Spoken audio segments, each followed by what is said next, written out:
Question ഇതാണ് പറയുന്നത്. ഒരു well with internal diameter 12 10 metre, അതായത് 5 മീറ്റർ ആയിരിക്കും അപ്പോൾ അതിന്റെ radius.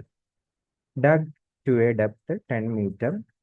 The earth taken out it is spread all around the well to a width of 12 metre to form an embankment.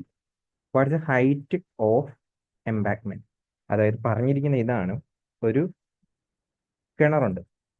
ഈ കിണറിൽ നിന്ന് 10 എന്താ പറയാ 10 മീറ്റർ കുഴിച്ച് ആണിത് കിണർ ഫോം ചെയ്യുന്നത്. അപ്പൊ അതിന്റെ ഡെപ്ത് എന്ന് പറയുന്നത് 10 മീറ്റർ ആണ്. ഇതിൽ നിന്ന് എടുക്കുന്ന മണ്ണ് എന്ത് ചെയ്യുമെന്ന് വെച്ച് കഴിഞ്ഞാൽ ഈ കിണറിന് ചുറ്റും തന്നെ ഇടും. ഇട്ടിട്ട് അവരൊരു ചുറ്റുമതിൽ പോലെ ഫോം ചെയ്യാണ്. ഓക്കെ, എംബാക്ക്മെന്റ് ആയിട്ട് ഫോം ചെയ്യാണ്. അപ്പൊ നമ്മളൊക്കെ ചോദിച്ചിരിക്കുന്നത് ഇത് എത്ര ഹൈറ്റ് വരെ വരും, ഈ എംബാക്ക്മെന്റ് എന്ന് പറയുമ്പോൾ എത്ര ഹൈറ്റ് വരെ വരും. അപ്പൊ നമ്മൾ ആദ്യം നോക്കാൻ പോകുന്നത് ഇവിടുന്ന് എത്ര മണ്ണായിരിക്കും കുഴിച്ചെടുക്കുന്നതെന്ന് നോക്കുന്നു. അത് എത്രയായിരിക്കും? പൈ ഇൻറ്റു അതിന്റെ വോളിയം ആയിരിക്കും അല്ലെ, pi into r² into h. 10 metre ഡെപ്തിലാണ് കുഴിക്കുന്നത്. അപ്പൊ ഇതായിരിക്കും അവിടുത്തെ മണ്ണ് കുഴിച്ചെടുക്കുന്നതിന്റെ അളവ്. ഇനി എന്ത് ചെയ്യുന്നതെന്ന് വെച്ച് കഴിഞ്ഞാൽ ഇങ്ങനെ ഇട്ട് ഒരു ചുറ്റുമതിൽ പോലെ അവര് പണിയുമാണ് കിണറിന് ചുറ്റും. അപ്പോൾ അതിന്റെ ഹൈറ്റ് ആണ് ചോദിച്ചിരിക്കുന്നത്. അപ്പൊ നമ്മൾ എന്ത് ചെയ്യണം? അതിന്റെ വോളിയവും ഈ മണ്ണ് കുഴിച്ചെടുത്തതിന്റെ വോളിയം ഈക്വൽ ആക്കണം. അതിന്റെ വോളിയം എങ്ങനെ കണ്ടുപിടിക്കും? അതിന്റെ വോളിയം കണ്ടുപിടിക്കാനായിട്ട് ഓക്കെ, ഈ റേഡിയസ് നമുക്ക് എടുക്കാൻ പറ്റും. ഓക്കെ, വെല്ലിന്റെ റേഡിയസ് 5 ആണ്, ഇതിന്റെ വിഡ്ത്ത് 12 പറഞ്ഞിട്ടുണ്ട്. അപ്പൊ ഇത് ടോട്ടൽ റേഡിയസ് എത്ര വരും? 17 വരും. ശരിയല്ലേ? 17 വരും.